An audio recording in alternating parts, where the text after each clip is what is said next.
الله أكبر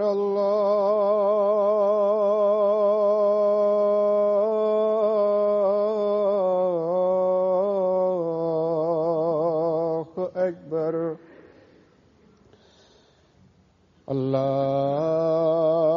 الله أكبر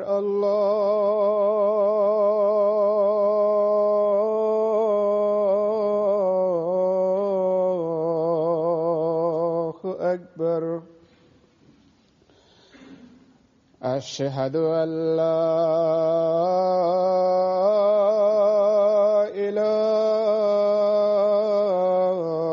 إله إلا الله أشهد أن لا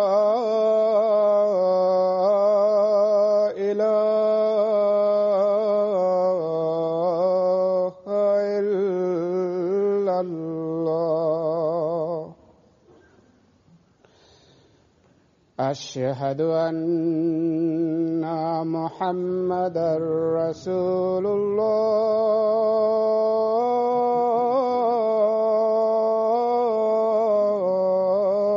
الله أشهد أن محمدًا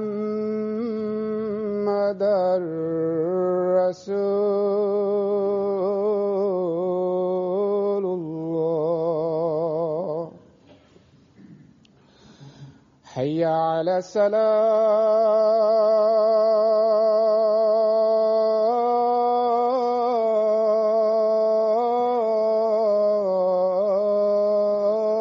الصلاة حي على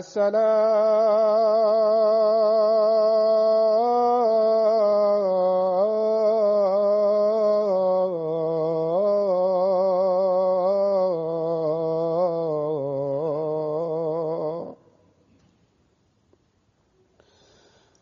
حي على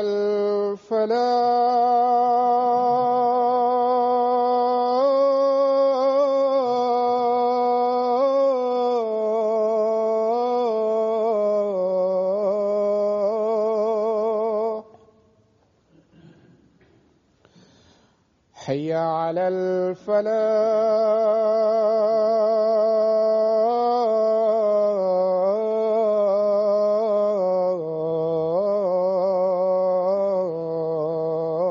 الفلاح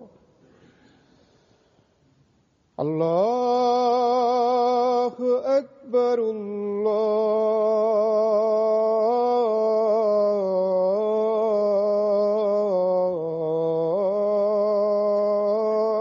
الله أكبر لا إله إلا الله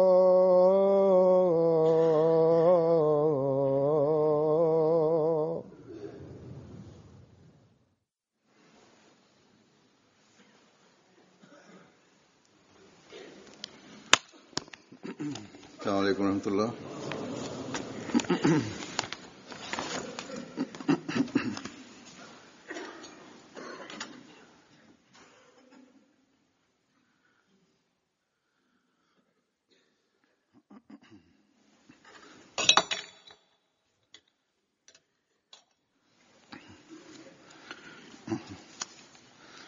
أشهد أن لا إله إلا الله وحده لا شريك له وأشهد أن محمدًا عبده ورسوله أما بعد فأعوذ بالله من الشيطان الرجيم بسم الله الرحمن الرحيم الحمد لله رب العالمين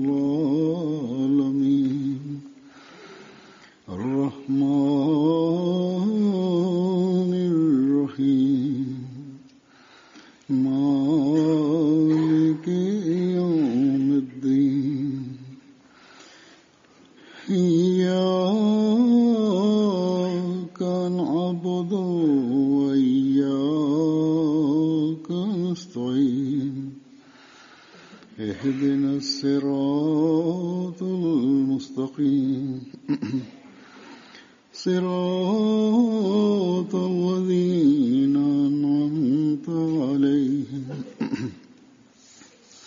غير المغضوب عليهم ولا الضالين.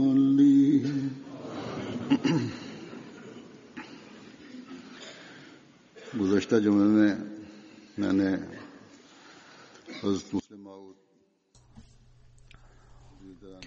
In the last week's Friday sermon, I spoke with reference to the prophecy of Musleh Maud, the promised son. In this respect, I spoke on the aspect of the prophecy of him being filled with secular and religious knowledge. I also mentioned that his knowledge, spiritual insight, and finer perception into the meanings of the Holy Quran affected and impressed even non-Ahmadis, which they openly expressed. These appraisals and Hazrat Musleh Maud's achievements are so vast that we could relate them for months and even years, but it is evident that this would not be possible. There is, however, something that I desired to say in the last week's sermon. However, due to a shortage of time, I was not able to. Today I will speak on this. And this is something that happened 90 years ago, and which relates to this city of London. Many of you will be aware that in September 1924, a religious conference was held.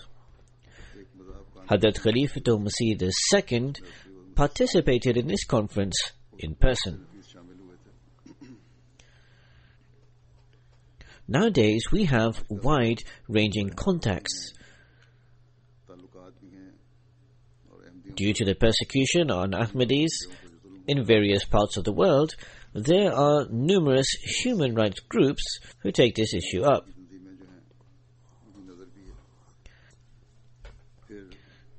Through this, we are known to the members of Parliament and also the educated class of people both here and around the world.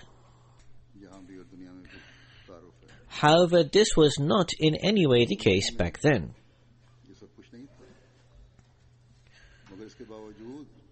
Despite this, Allah the Almighty produced special circumstances and atmosphere. The organizers of the conference, after consultation, invited Hazrat Musleh Maud to come to London for the conference and to speak on the religion of Islam. So this had a share of Allah the Almighty's special help and succor. Further, when we assess the financial circumstances of the Jamaat at the time, Hazrat Musleh Maud had a delegation of 11 persons who came with him. This was no ordinary matter in the context. Hazrat Musleh Maud covered the expenditure of his own travel personally. The others who travelled with him had to take out a loan. So first it was decided to not come to London. Then, after prayers, istikhara and consultation with the members of the Jamaat, the journey to London went forth. We observe the display of Allah the Almighty's special help and succor at every stage of this journey. This was the first journey of a Khalifatul Masih to Europe and included visits to Arab countries such as Syria, Palestine and Egypt and so on. No other Khalifa, except for Hazrat Khalifatul Masih II, has toured Arab countries.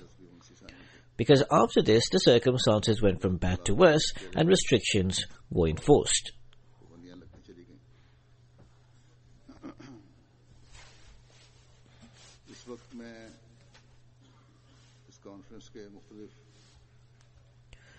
At this time, I will briefly outline the circumstances surrounding the conference.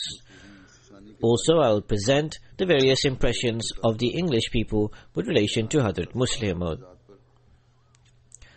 where on the one hand these opinions and comments testify to Hazrat Muslih Maud's scholarly knowledge and having special help of Allah the Almighty, there on the other hand there are some tarbiyati aspects which should be known by our youth.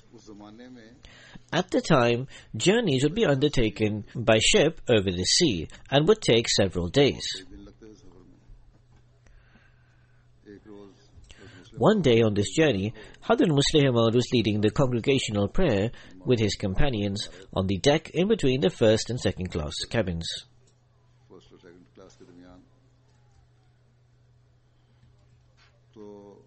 He was seated after having finished the prayer. His companions were also with him. The doctor of the ship was Italian, who happened to be passing by. He saw Hazrat Muslih Maud seated, and spontaneously the doctor said, "Jesus Christ and the 12 disciples." Dr. Hashmatullah Sahib, who is narrating this account, relates after hearing this spontaneous remark that I was astonished and spellbound that this doctor, who was Italian and in this sense hailed from the same place of where the Pope resided, what a correct, right and intelligent comment he made. There were 11 companions who were with Hazrat Muslih Maud, may Allah be pleased with him. The 12th was Muhammad Sharif Sahib, a lawyer who took part in the journey on his own expense.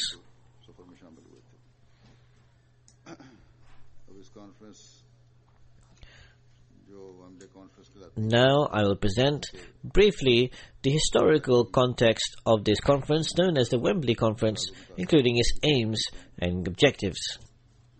At the outset of 1924, with relation to the famous Wembley exhibition, the socialist leader,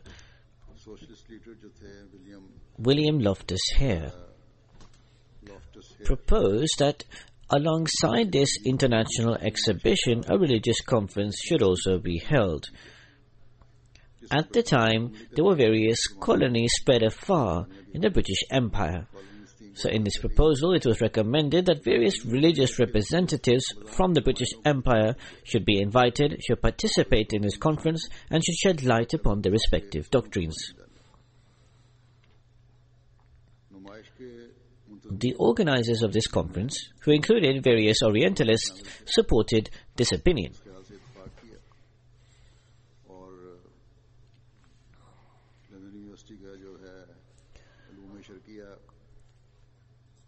Thus, under the auspices of the London School of Oriental and African Studies, a committee was formed to make vast arrangements and organizations for the conference. The Imperial Institute London was chosen as a venue for the conference and was scheduled to be held from 22nd September 1924 to 3rd October 1924.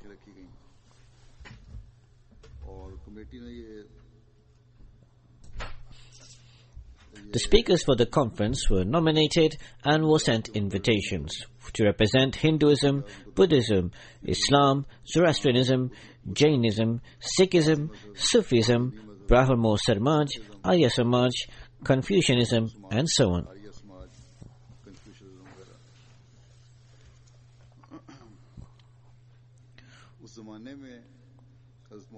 Although Maulvi Abdur Rahim Sahib Nair, may Allah be pleased with him, came to London at the start of 1923. However, he was not aware that this conference was due to be held. After the committee had been formed and the speakers had been chosen and all the program had been scheduled, and some part of 1924 also had commenced, then, while seated somewhere, someone by chance mentioned in the presence of this Maulvi Abdur Rahim Sahib Nair about the conference. Upon this, he went to the Joint Secretary of the committee, M.M. Sharples, who he met. M.M. Sharples heard what Maulvi Sahib had to say, and thereafter he felt that the Ahmadiyya perspective and point of view regarding Islam must be presented.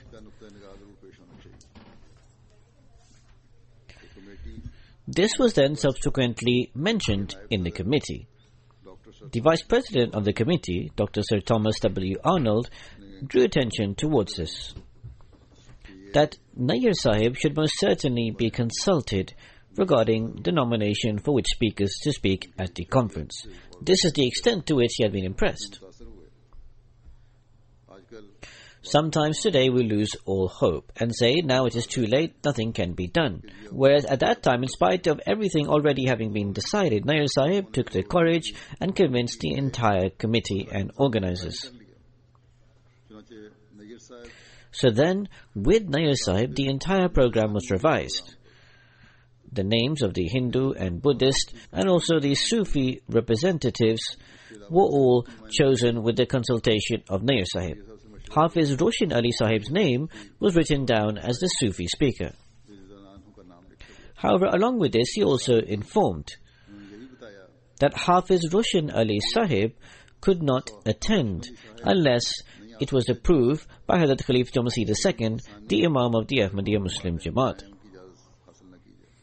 So as soon as these names were presented in the committee, Dr. Arnold and Professor Margalith and also other members of the committee, with great sincerity and most warmly and affectionately decided that an invitation should be sent for Hazrat Khalifa Masih II to be invited to the conference and to request to bring Sufi Sahib alongside with him. Thus, Hazrat Khalifa Masih II was sent an invitation by the major Orientalists of Britain.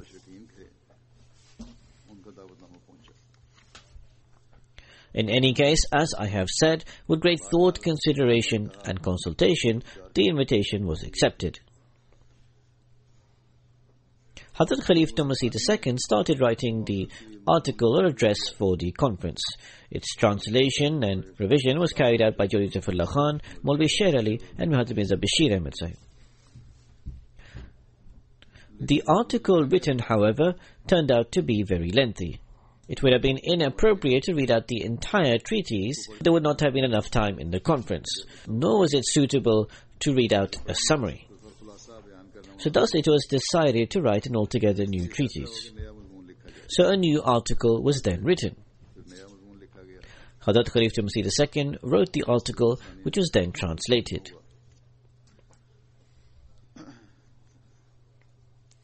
So thus he set out on this journey.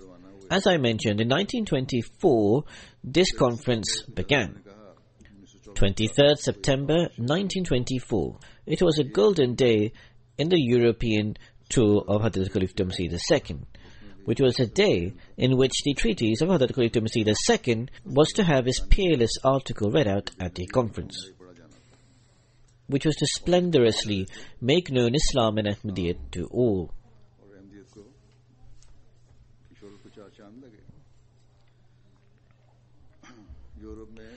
It would bring the true message of Islam to Europe. The promised Messiah, on whom be peace, had seen a vision or dream about delivering an address in London, which Hazrat Muslim Maud has mentioned in one of his addresses. This was thus fulfilled in all its splendor and glory. The time for the treatise was assigned for 5 o'clock in the evening, whereas prior to this, people had been continuously listening to various matters relating to Islam and religion for 2.5 hours. As soon as the time came for the address of Hazrat Khalifa Masih II, not only did people remain seated enthusiastically, but rather, these people remained seated whilst others started filing into the hall until it became completely full. No other lecture which was delivered before to this had such high attendance. The president who was presiding over the session was Sir Theodore Mersenne. He introduced His Holiness. Then, with sentiments of great respect and reverence, he requested His Holiness to address the audience with his holy words. Upon this, Hazrat Khalifa Masih II, who was seated on the stage along with his companions, he stood up. He delivered a very brief address in English. He said, "Mr. President, dear brothers and sisters, first of all, I express my gratitude to Allah the Almighty that He placed a thought in the hearts of the organizers of the conference that people should reflect and ponder on the subject of religion, and they should listen to speeches from speakers of different religions to determine which religion should be accepted. Then His Holiness said that now I say to my follower, Jodi Zafarullah Khan Sahib, Barrister of Law, to read out my article. He said that even when delivering an address in my own language, I am not accustomed to a written address, because I always deliver extempore speeches which last up to 6 hours. He said that the matter of religion is not limited to ending in this world. In fact, it continues in the life after death in the world to come. Eternal happiness of man is linked to faith in religion. Therefore deliberate, reflect and ponder upon this, and I hope and expect that you will listen to this carefully. So Jodi Sahib read out this treatise, which took him approximately 1 hour to read out. He delivered it with great splendor, dignity and glory. Despite the fact that Jodi Sahib had a sore throat, however, Allah the Almighty displayed His special help, and he read out this article in a most brilliant fashion.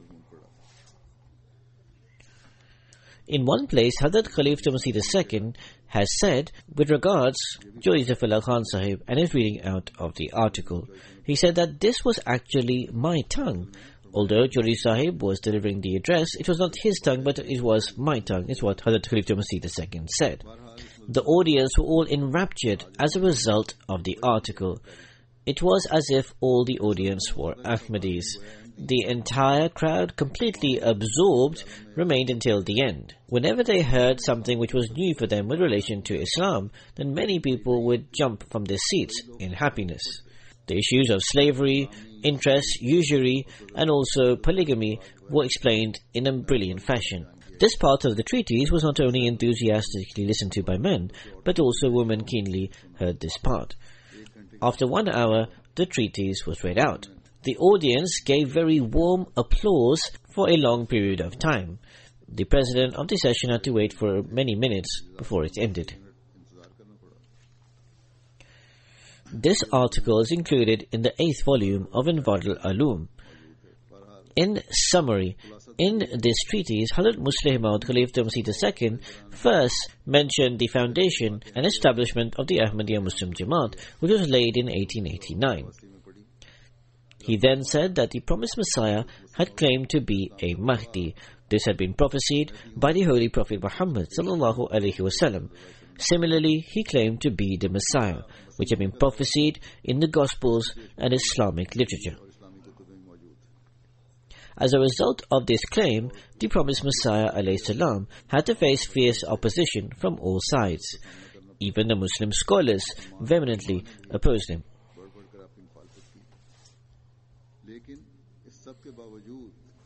Despite all of this, people were attracted to him and gathered around him. With the grace of the Almighty Allah, a community was thus formed, and gradually this community grew to various parts of the world. This summary of Hazrat Muslih Maud's address cannot in fact even be called a summary. I am merely relating some of the points of the address. The brief treatise that was written by Hazrat Khalifa Masih II, as I mentioned, took 1 hour to read out, and the original treatise that was written, Ahmadiyyat the True Islam, forms quite a long book. Then Hazrat Muslih Maud said that after the promised Messiah's demise, the institution of Khilafat commenced. Under the system of Khilafat, these missions around the world operated, and in dozens of countries of the world, the community was established. People from every religion began to enter into the Jamaat. He then said that the promised Messiah alayhi salam had said clearly that the Messiah and Mahdi would be needed at this very time in accordance to the prophecies. The dire circumstances of this era required that some reformer or Messiah should come, the signs of which had been prophesied. Hazrat Muslih Maud further explained that the promised Messiah, on whom be peace, had also said, God Almighty speaks to His righteous persons and accepts their prayers. God Almighty is gracious, merciful and compassionate. He sent His Messiah and Mahdi in this era and provided the means for the reformation of mankind. The promised Messiah ﷺ developed belief in the being of God, established his Tawheed, oneness of Allah, and inculcated people to establish a connection with Him. Thus, he provided proof of God still being alive today. The promised Messiah ﷺ further clearly said that if any religion cannot clearly identify the being of God, it is not worthy of being deemed a religion. Hazrat Muslih Maud then spoke about the importance of the religions of each person establishing a relationship with God so that spiritual enhancement can be realized. Hazrat Muslih Maud also said that the promised Messiah ﷺ, on whom be peace, with great wisdom and far-sightedness, has expressed the matter that although the Holy Quran is the final and law-bearing book, it does not mean that human intellect and rationality has reached its pinnacle. In fact, the beauty and excellence of the Holy Quran being the final and law-bearing book is that there is a hidden treasure of knowledge entailed. That is acquired by he who searches and looks for it with seriousness. When this is searched for in seriousness, then where spiritual enhancement is realized, there other hidden worldly and intellectual knowledge are received from the Holy Quran, in accordance with each person's interests and desires. Then Hazrat Muslih Maud also said that the Holy Quran rebuts the allegation levelled to the Muslims that Islam was spread by the sword. Evidence given by him was the verse of the Holy Quran that there is no compulsion in religion.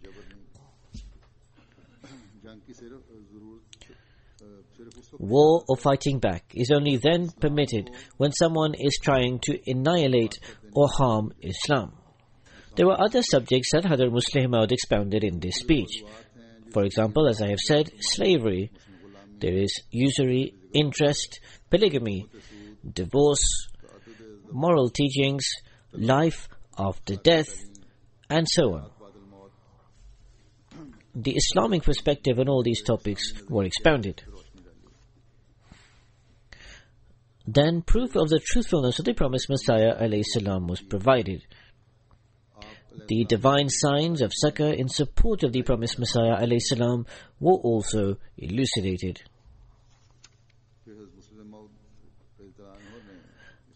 In this address, Hazrat Muslih Maud also mentioned a dream or vision of the promised Messiah ﷺ.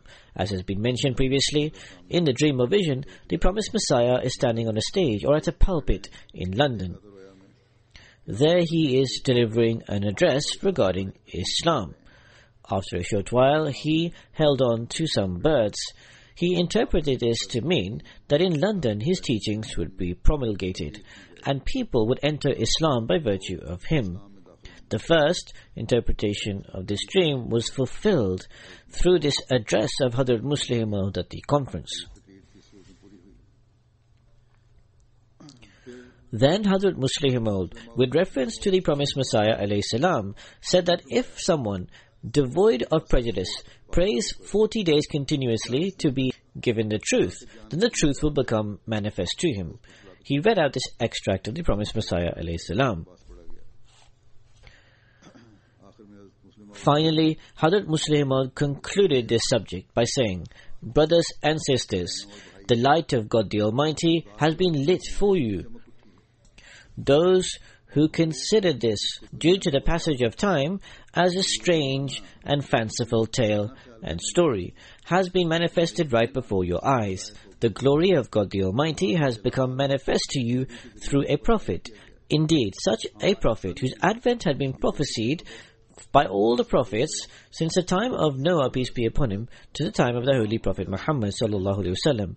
God the Almighty today once again has proven the fact that He is not only the God of those who died, in fact He is also the God of those who are alive. He is not only the God of those who came in the past, rather He is also the God who are yet to come. Therefore, accept and absorb this light and illuminate your hearts with it. Brothers and sisters, this life is only temporary, Yet it is erroneous to think that after this is only annihilation. The spirit or soul has not been created for annihilation, but rather for an eternal life. From the time of his birth, a person starts treading upon a never-ending path. And death is nothing else except that it speeds up this pace. What is it that these small and trivial attempts that you do to outstrip and outmaneuver each other, yet you ignore this major objective, which all generations in the past, in the present, and in the future have to go through or have gone through? Are you not aware that a chosen one of God was sent in the East, and God the Almighty, by virtue of him, has brought the truth to your doorsteps? When sincerity of heart, be truly grateful to God Almighty for these blessings, so that further blessings can be bestowed upon you. Rush forward to accept this blessing, so that love for him can set a light to be passionate. What is the reason that all these intoxicant things which bring about slackness in the mind are contemptibly looked at you, with teachings that profit not, and merely still the yearnings of the soul? You do not bow before the idols. Then how can you bow before such idols which have no signs of life? Come and drink from this divine nectar of life that God the Almighty has provided for you. This is a nectar which does not eliminate your mind or reason, but rather strengthens it. This is with reference to the Bible that Hazrat Musleh Maud now says, that rejoice ye bridesmaids, and sing joyful hymns, for the bridegroom has arrived. He who has been sought after has now been found. He who was being waited for until the eyes of those who were waiting had become dim, now illuminates your eyes. Blessed is he who came in the name of God Almighty. Blessed is he who came in the name of God Almighty. Those who find him receive everything. Those who cannot see him do not see anything. And at the end, we praise Allah, the Lord of the universe. So does Hazrat Musleh Maud, with great wisdom and huge courage, explain the excellences and beauties of Islam, and also invited people towards Islam. As I mentioned, this was a speech which lasted for over an hour. An extremely brief summary I have presented with reference to various points. Nonetheless, I will now outline the impact and effect that this speech had on the audience.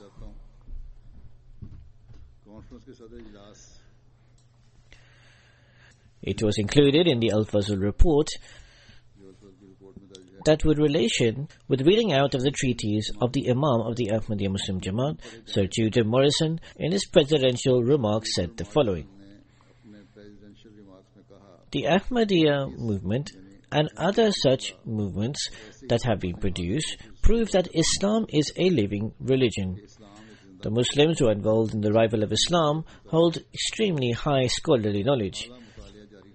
Mirza Bashiruddin, who was accompanied by many green turban followers, said,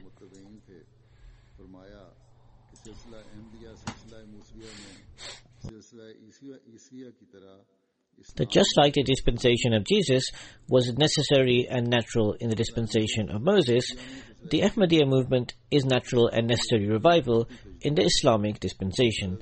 Its objective is not to introduce any new religious law, but rather to disseminate the true message of Islam. The President then said, I do not need to say much.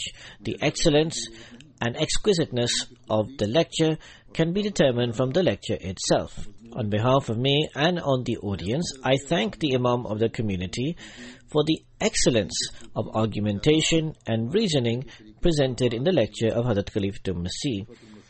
From the face and the countenances of the audience, it is clear that they agree with what I am saying. I am certain that they acknowledge that I am right in expressing thanks on their behalf, and I am fulfilling the right of representing them. Then addressing His Holiness, he said that I congratulate you upon the success of your lecture. Your treatise was the best article amongst all that were presented today. After this, Mr. Morrison remained upon the stage standing for quite some time, and he would repeatedly praise this lecture.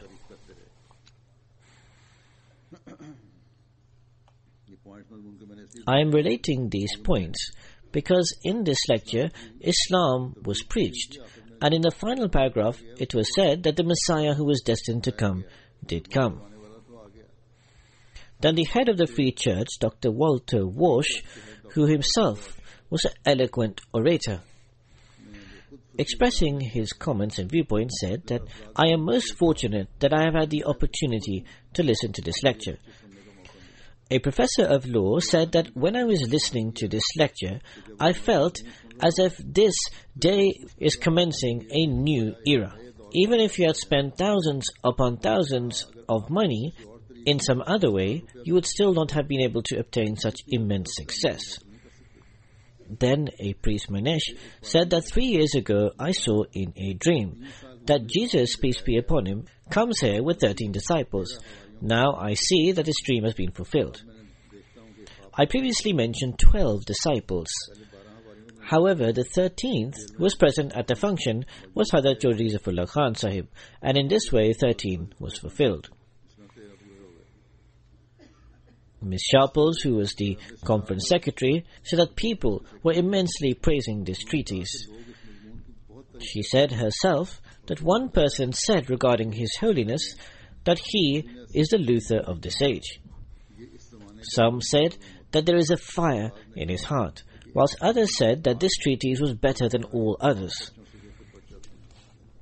After the conference, a German professor rushed forth and came to Hazrat Muslih Maud on the road. He congratulated him and said very important and senior Englishmen said that these are very rare and extraordinary things which you have said, which we do not hear every day. Mr. Lane, who was a senior and high-ranking officer in the India office, acknowledged that His Holiness's treaty was excellent and the best amongst all lectures. Bhai Abdur Rahman Sahib Qadiani related that a person came before Hazrat Muslih Maud and said that I have worked for 30 years in India. I have studied the circumstances of the Muslims and their reasons and argumentation. I have remained in India as a missionary. However, the excellent exquisiteness and clarity with which you have presented today's subject matter, I have never heard anything equal to it before today. After listening to this lecture, I was greatly impressed and affected regarding your thoughts, the structure, reasoning and argumentation, which left a deep impact upon me.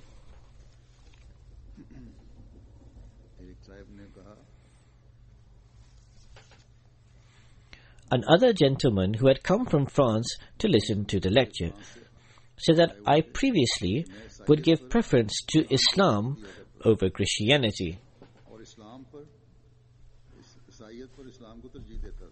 However, I would give preference and superiority to Buddhism over Islam. However, after now listening to your lecture and also listening to the lecture on Buddhism, I admit that in truth, Islam is the greatest religion of all. The brilliant and excellent manner in which you presented Islam cannot be competed by any other religion. This has now left a deep impression on my heart. There were many women who also attended the conference. They greatly praised this treatise. One woman said that many said to me that there is a fire in Hazrat Muslih Maud. Mrs. Sharples said that an English person came to me and said she was also the wife of the secretary and was also involved in the organization. She said that this English person said that he had not been invited for tea because there were arrangements for tea there, but permit me to enter. Because my objective is to meet that person who has come from India to present Islam and is the leader of Ahmadis. So that person met His Holiness, spoke to him, and then spoke to Maulvi Mubarak Ali and said that I heard the treatise on Buddhism and the articles on the other religions. However, this one was better than all of them. A German person who was a professor at the time, on returning from the conference, walking on the road, this is perhaps the same person who I mentioned earlier on. Here, further details have been mentioned. So he congratulated Hazrat Muslih Maud and said they were very senior English people sitting with me. I saw that some were putting their hands over their eyes and said, rare ideas. One cannot hear such rare ideas every day.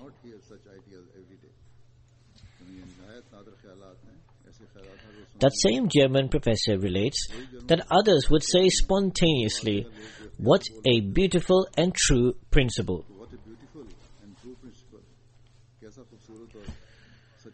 He expressed his own opinion and viewpoints in the following words: that this opportunity is a turning point for Ahmadis. This is such an immense success that even if you had spent thousands of pounds, you would not have obtained such success and acclaim.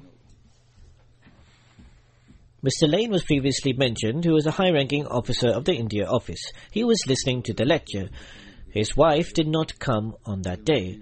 When he returned home, he related everything to his wife.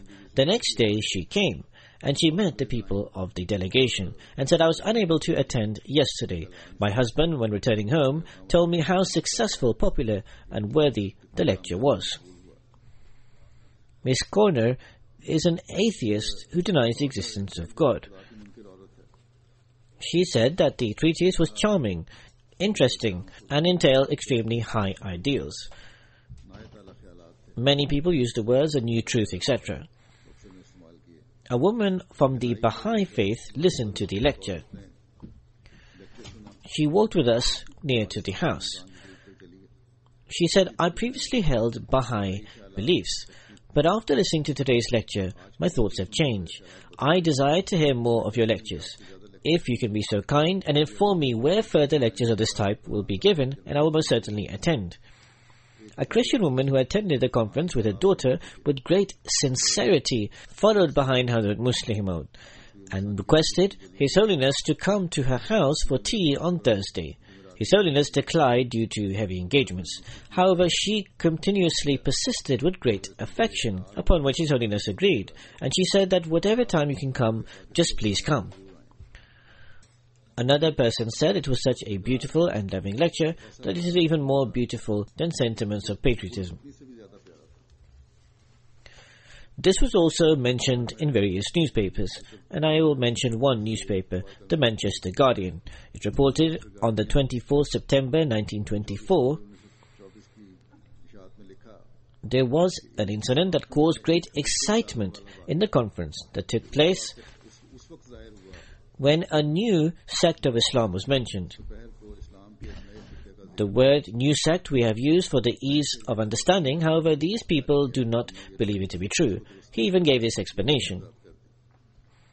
According to the people of this sect, they were established 34 years ago by the Messiah, who is prophesied in the Bible and other books.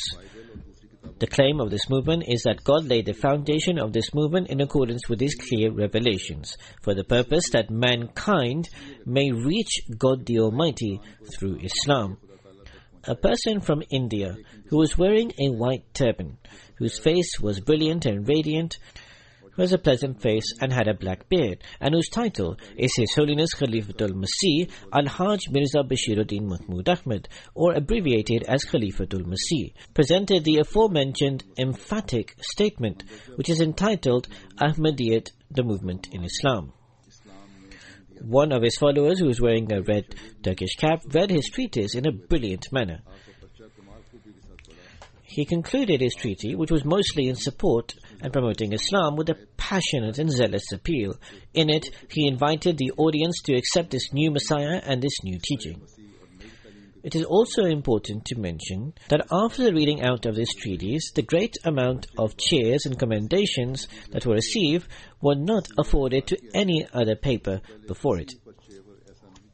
Bhai Abdurrahman Sahab Qadiani says that a unanimous resolution was passed after the conclusion of this lecture. For such beneficial knowledge, scholarly ideologies and great counsel and advice, we should thank His Holiness. A professor and priest who learnt about this lecture first came to the house and then came to the location and venue of the lecture, was greatly impressed. He also purchased some books of the movement. He was so affected by the lecture that he was seen constantly bouncing from his seat. He listened a lot and said that he would return, and he pledged that he would preach these ideals of Islam. He said the teachings of Islam that have been expounded, he would preach them.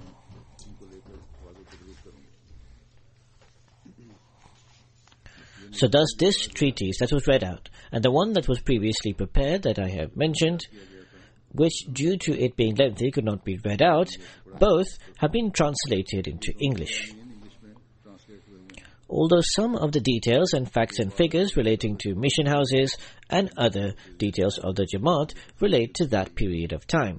Now the Jamaat has progressed far ahead since that time. However, the brilliance and beauty and knowledge and scholarly quality of that paper remains today. So therefore, the English-speaking people, including the youth, should most certainly read these. May Allah the Almighty bestow great mercy and blessings upon Hazrat Muslih Maud, who in nearly every subject has left a huge and vast treasure, which I have explained. He has touched on almost every topic. The Fazl-e-Ummah Foundation should try to speed up the process of translating this work into different languages. They are already carrying out this work, but they need to speed up its pace. Today, after the Friday prayers, I will also lead a funeral prayer in absentia. This is of Mr. Respected Kamal Ahmed Kro Sahib, who lived in Denmark. He was born in 1942 in a city in Denmark. After his elementary education and graduating from Dietrich University, until 2013, he taught the subjects of history, geography, religion, and the Danish language. He was at university when he was blessed with the fortune of being able to accept Islam. He was amongst the students of Abdul Salam Medicine Sahib. The message of Ahmadiyyat spread through him. At the outset of 1960s, when Mir Maqsood Ahmad Sahib, who was a missionary, at the time he was unable to accept Ahmadiyyat. Until his death, he was a most loyal, sincere and loving Ahmadi, and he kept his connection with the Jamaat. He had the greatest amount of respect, love and affection and devotion with Khilafat. When he met me, I saw great loyalty and devotion in him. When I went to Denmark, although he was ill, he would regularly come there. He also worked in different capacities and offices in the Jamaat. He was National Guide, Majlis Qudam al-Ahmadiyya, and National Secretary Tabligh for years upon years, with great sincerity, effort, endeavor. He had a zealous enthusiasm for preaching.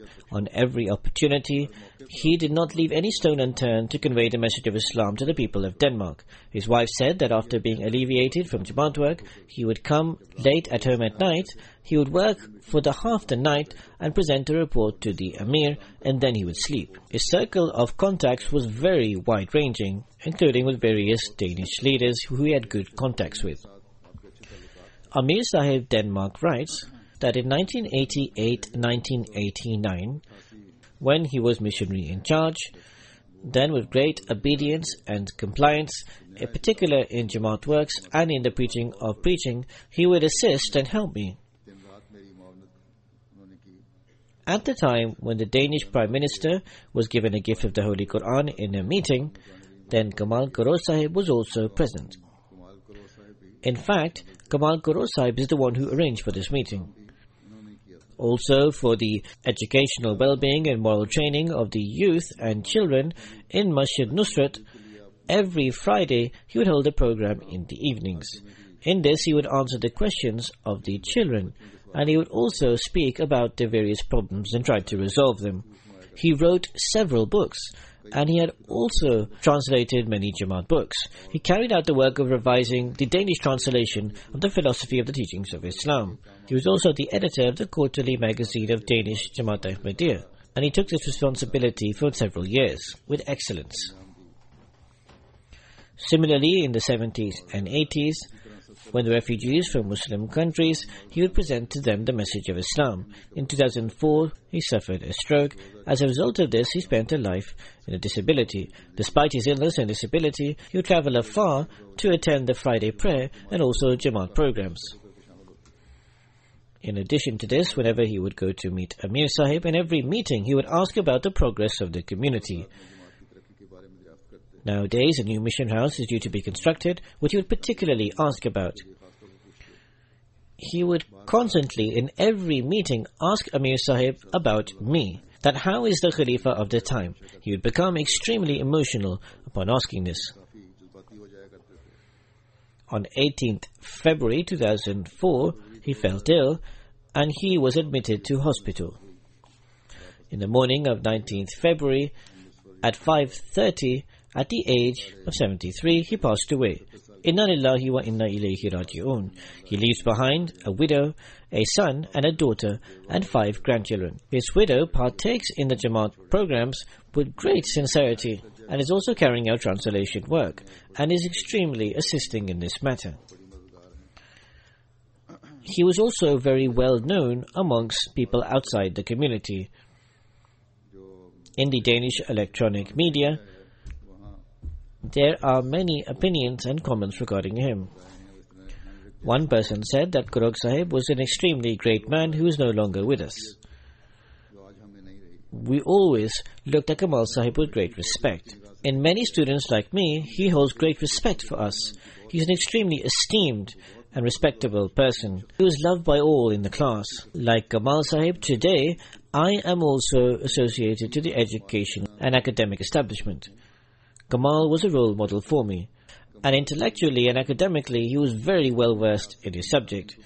He has put many of us on the correct path of life.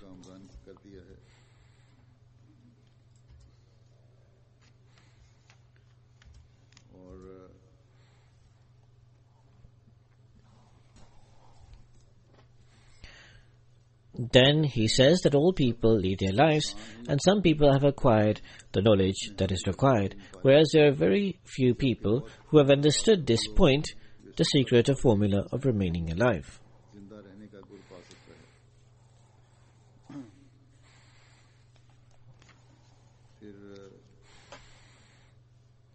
A woman says that Kamal Kurol was such a teacher who a person can never forget. Mr. Kenneth says the following. He was a teacher who I was greatly impressed by. He was a good and righteous person. Another woman, Ingrid, said that in college I had many students who in their time at school had been Kamal Kurok students. They always remembered Kamal Kurok with great reverence. Those who had been his students were head and shoulders ahead of others in religious studies.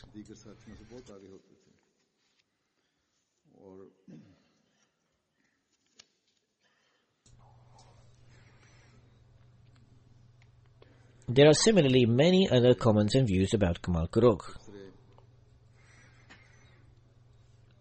There is a Mr. Michael who says the following.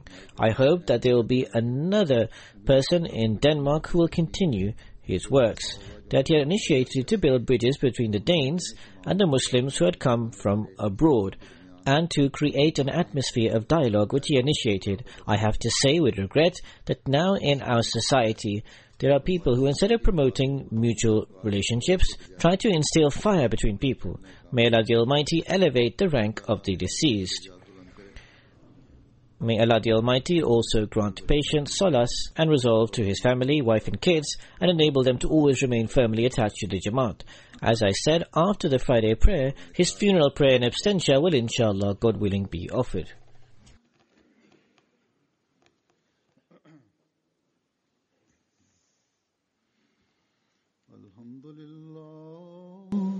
Alhamdulillah, nahmaduhu wa nasta'inuhu wa nastaghfiruhu wa nu'minu bihi wa natawakkalu alayhi wa na'udhu billahi min shururi anfusina ومن سيئات أعمالنا من يهده الله فلا مضل له ومن يضلل فلا هادي له ونشهد أن لا إله إلا الله ونشهد أن محمدا عبده ورسوله عباد الله رحمكم الله إن الله يأمر بالعدل والإحسان وإيتاء ذي القربى وينهى عن الفحشاء والمنكر والبغي يعظكم لعلكم تذكرون اذكروا الله يذكركم وادعوه يستجب لكم ولذكر الله أكبر